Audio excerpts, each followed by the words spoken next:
Okay guys, magandang hapon. Nandito tayo ngayon sa bypass po to. Ginagawa po to, ginagawa pa lang si Rana. Nandito po tayo sa bypass. Santa Maria po to Pulong Buhangin. Hindi ko lang po alam kung saan yung dulo nito. Yung ginagawa na yan. Ayan, dyan po. So, ang topic po natin ay hindi tungkol sa bypass. Pinicture ko lang po. So, ngayon po, kanina, sa wakas, nadala ko na po yung scooter natin dun po sa YNG. Sa pinagbilang po nito. Ngayon, since wala po kasing stock na motor doon na spare, ang ginawa po namin, knock on wood, may naipit na palaka. Ngayon, ginawa lang po namin ay may kinuhanan po kami doon na hindi na ginagamit na brand new din po yan, brand new din po. So ngayon, nilipat ko po dito. Ito po ay 2,500 watts. Ba yun? May naipit na palaka. Nasama pa. Ngayon, ito po ay yung shock. Bago po yan. So, ang presyo po nito, kung i-check nyo sa Lazada, I think nasa 800. Ang price nila is 1,500.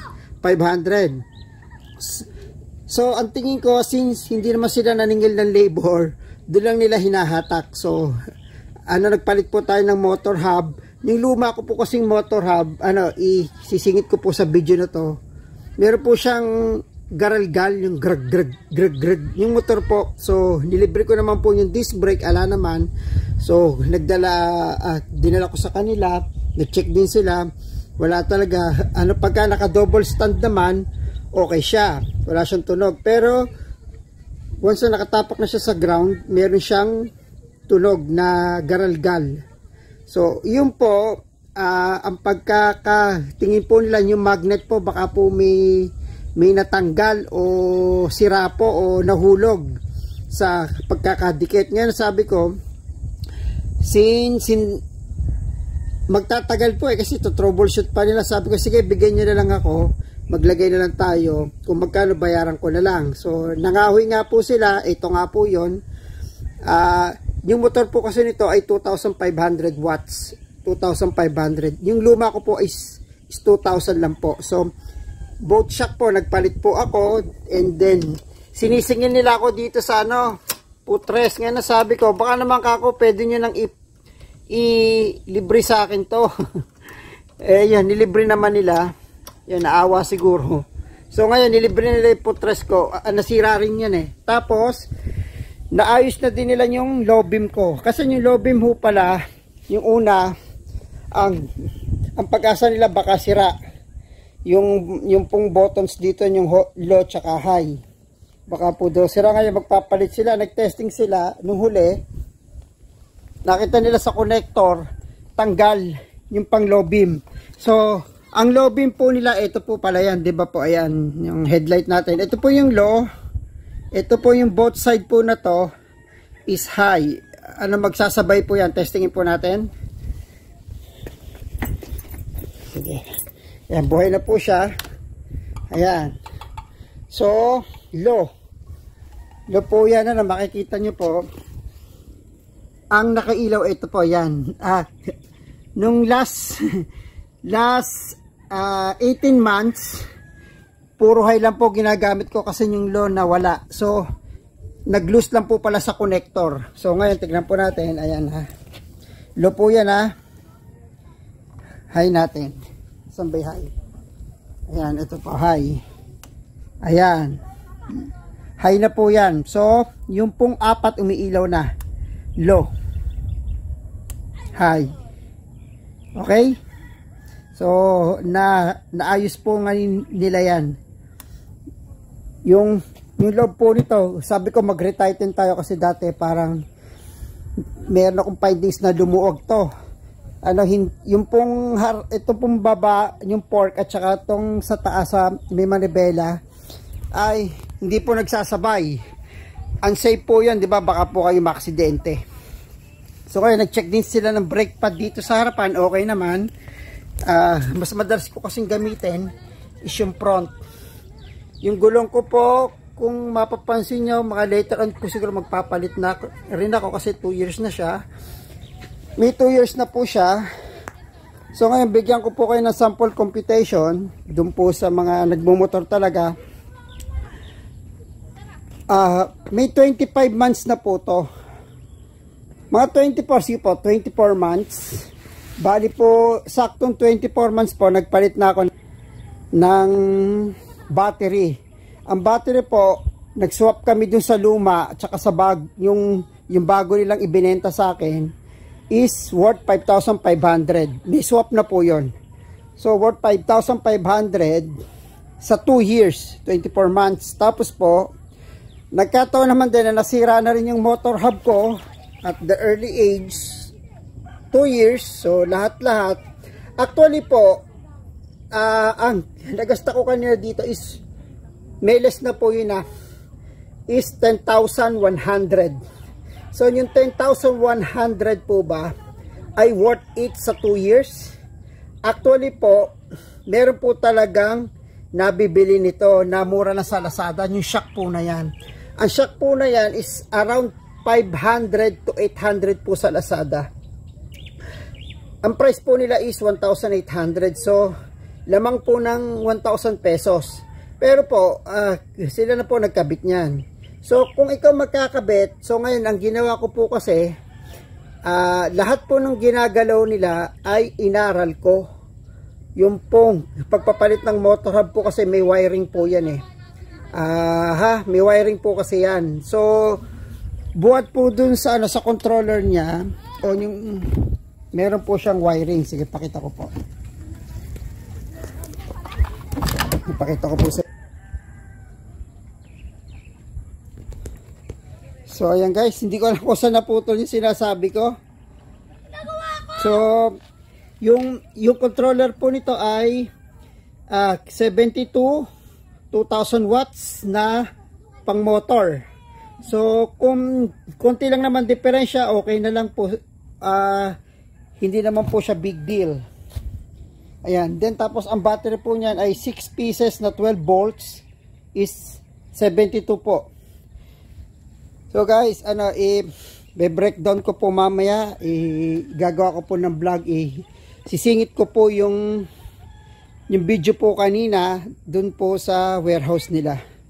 Okay guys, maraming salamat. Baka po tayo dilimin at uuwi na rin po tayo sa ating bahay.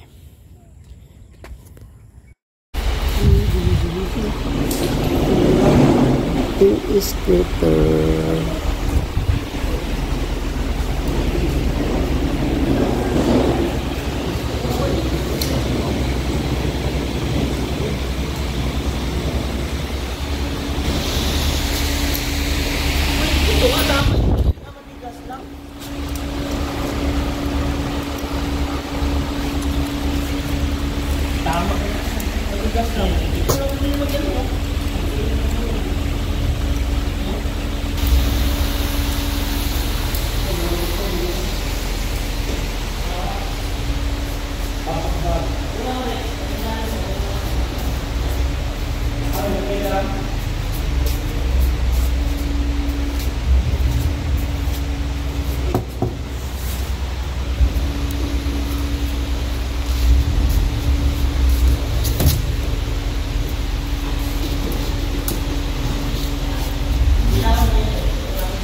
Testing na ba?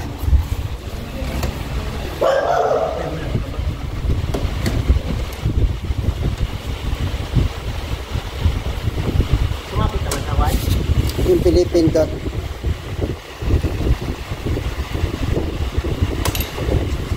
Tulak pa sa tulak. Ipan mo rin. Kukuhin mo. Sumapit sa white. Tingin kayo doon. Sige ha. Kukuhin mo rin.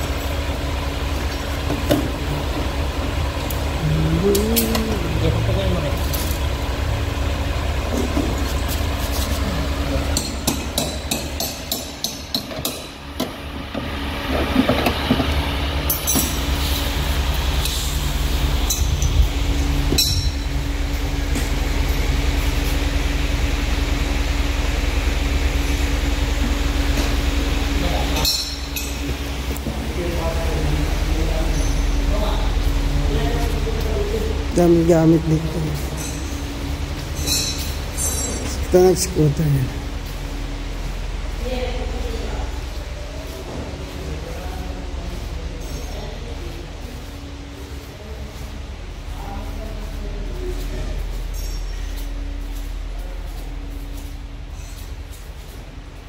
Dami. Isa dito na sila nangangahoy. Mga parts.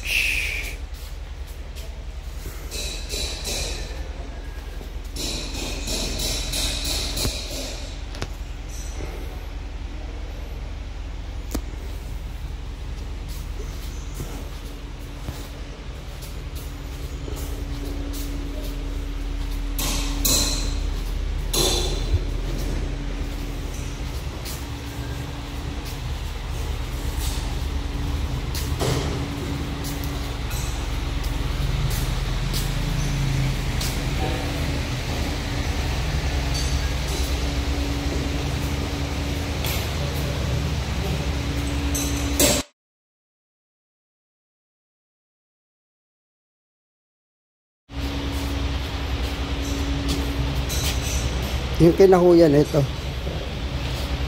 Kinahuyan na ang motor. Ganda naman yung kulay. White, pearl white.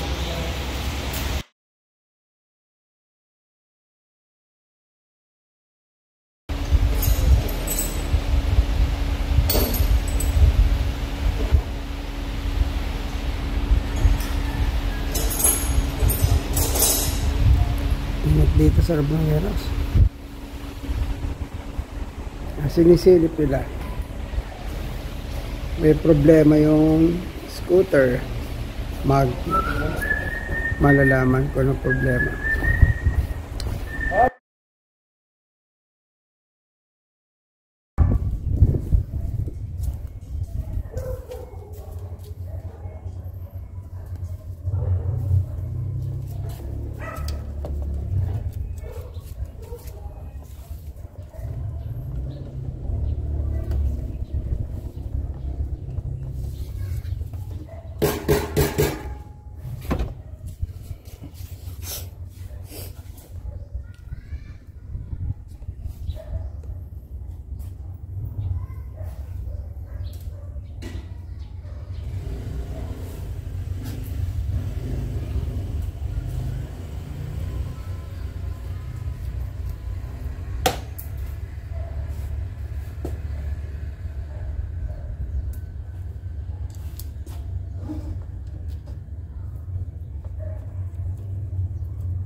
13.6, 13.8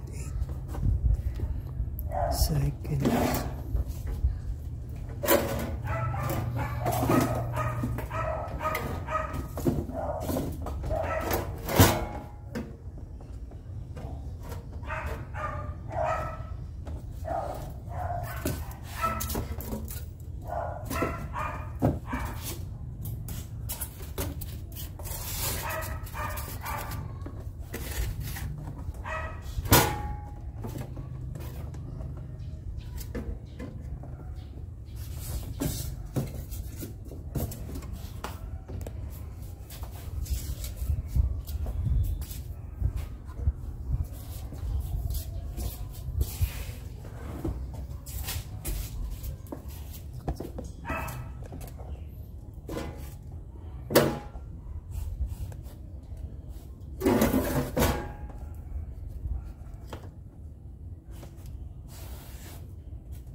Isa.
Nabili nyo, wala pa to? Meron. Meron. Kasama yan. Yung rest kasi niyan, nilagyan ko ng tape kasi na nakaskas habang gumaganon. So nilagyan ko, sabi ko sa kanila, nagdala ako ng tape. Lagyan niyo ako.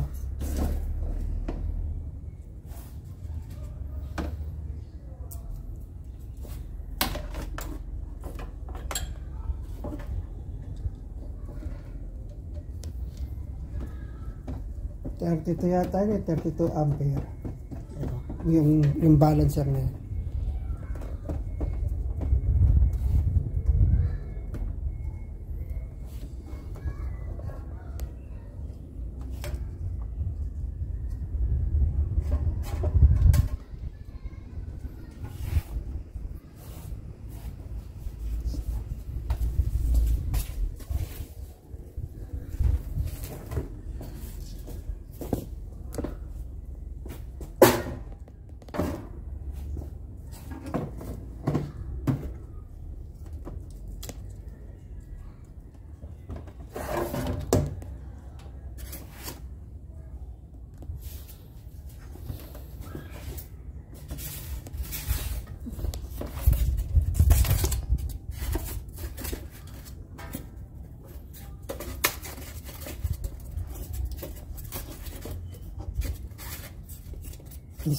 Siksik nyo na lang ho dito. Kahit dito nyo siksik sa isa. Yan. Okay lang.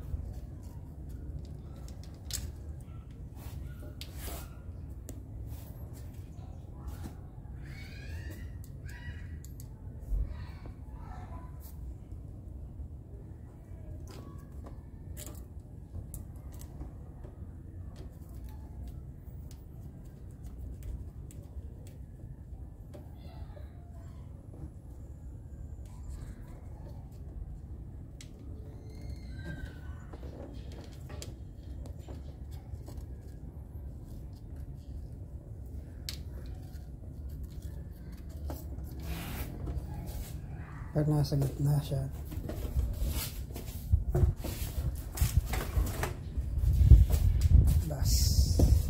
Las po yan na. Las. Oh. 2, 4, 6, 7. Kaya pala ito mag, reserva isa, no? Alog-alog na siguro.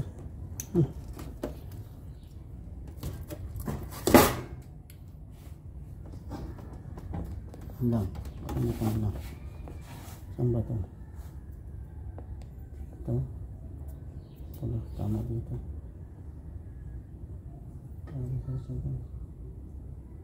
Hindi ko naalala. Hindi ko na video kaya ka binidyo ko kaya lang huli na eh.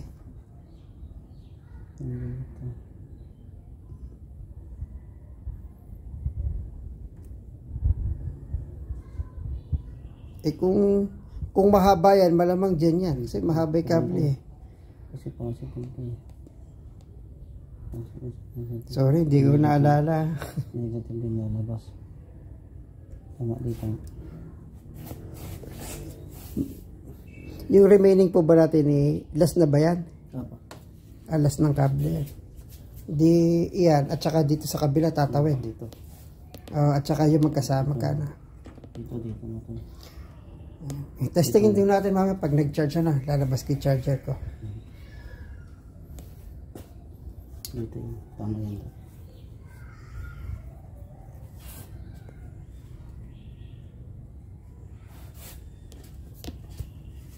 Pero binidyo natin kanina na.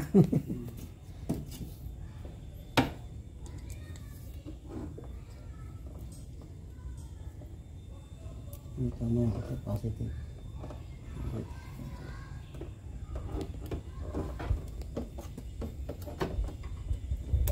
Dito pa lang default na ito eh, kumali.